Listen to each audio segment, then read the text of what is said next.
फतेहपुर सीकरी लोकसभा से गठबंधन प्रत्याशी रामनाथ सिकरवार के लिए रोड शो करने आई प्रियंका गांधी ने अपनी ताकत दिखा दी। उनके साथ जनसमूह उमड़ पड़ा था। जिधर नजर डालो सिर्फ लोगों के सिर और जनसैलाब ही नजर आ रहा था।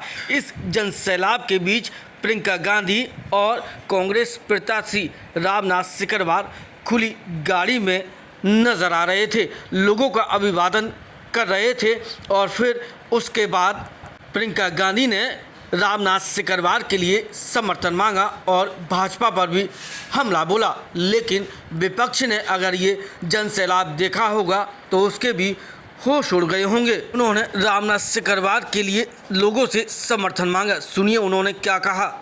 ये जो फौजी है, मैं दावे के साथ कह सकती हूँ इस पूरे देश में सबसे ईमानदार उम्मीदवार ये है। मैं दावे के साथ कह सकती हूँ कि जिसने अपने देश के लिए शहीद होने की भावना जिसके दिल में है, जैसे इनके दिल में थी और है, वैसे उम्मीदवार आपको बहुत कम मिलेंगे। कि आप सब जानते हैं कि ये आदमी ईमानदार है, मेहनती है और आपके लिए काम करके दिखाएगा। पिछले चुनाव में विधानसभा में ये लड़े थे, आपने मात्र 2000 वोट से हराया। अब ये गलती फिर से मत करना। ये आपके लिए समर्पित है, इनको अपने लिए कुछ नहीं चाहिए, ना सत्ता की लालच है ना पैसों की लालच है, इनको सिर्फ एक लालच है कि मैं सेवा करूंगा।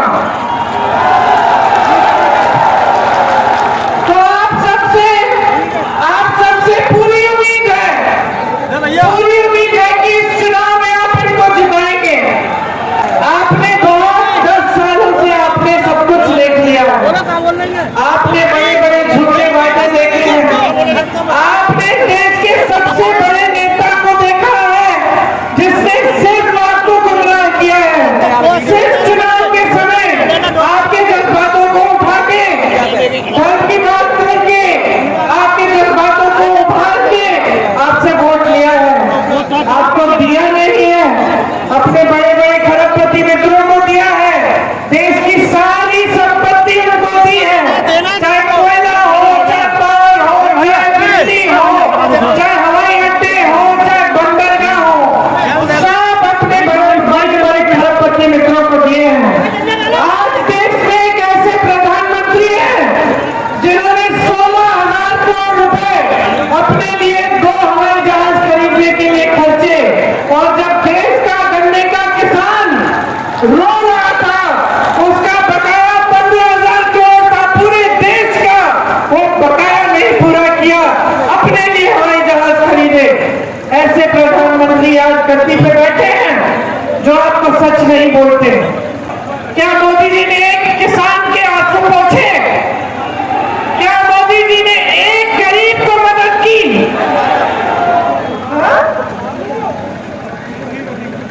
मोदी जी ने सिर्फ और सिर्फ अपने बड़े खरबपतियों के लिए अपनी सरकारें चलाई हैं।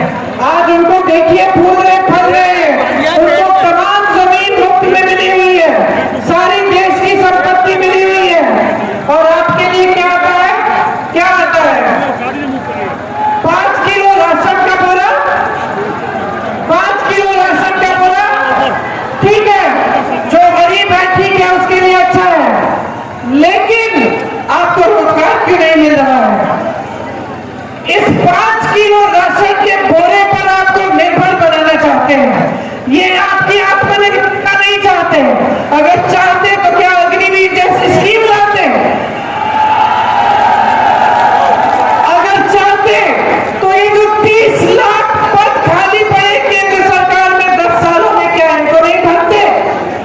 अरे बहुत व्यस्त रहे हैं दुनिया में भ्रमण करते हुए, कभी आप अमेरिका में दिखते हैं, कभी रूस में दिखते हैं, कभी कहीं दिखते हैं, कभी चीन के प्रेसिडेंट के साथ झूला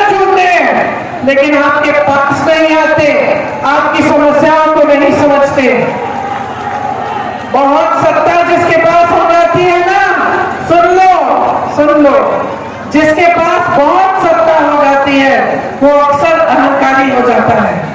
क्या आज मोदी जी के पास इतनी सत्ता है कि पूरे जितने भी अधिकारी हैं उनके साथी उनसे डरते हैं। ये बात सच है। तो जब डरते हैं तो देश की सच्चाई कैसे बताएंगे? मोदी जी आपके बीच तो आते नहीं है, तो उनको पता कैसे चलता है? मैं आपसे कह रही हूं कि 10 सालों में इनकी इतनी सत्ता हो गई है, इतना अहंकार हो गया है कि ये जनता से, पब्लिक से कट चुके हैं। एक दूसरा नेता है इस देश में, राहुल गांधी, जो 4000 किलोमीटर पैदल चला कन्याकुमारी से कश्मीर तक चला पैदल, आपसे मिलने के लिए, आपकी समस्याओं को समझने के लिए और आपसे मिलकर सबकी बातें सुनकर कन्याकुमारी से कश्मीर और मणिपुर से मुंबई की यात्रा की और उस यात्रा के आधार पर एक घोषणा पत्र निकाला। उसको न्याय पत्र कहते हैं। न्याय पत्र क्यों? क्योंकि सबसे ज्यादा न्याय पिछले 10 सालों में इस देश के गरीब, इस देश के किसान, इस देश के मजदूर के साथ हुआ है।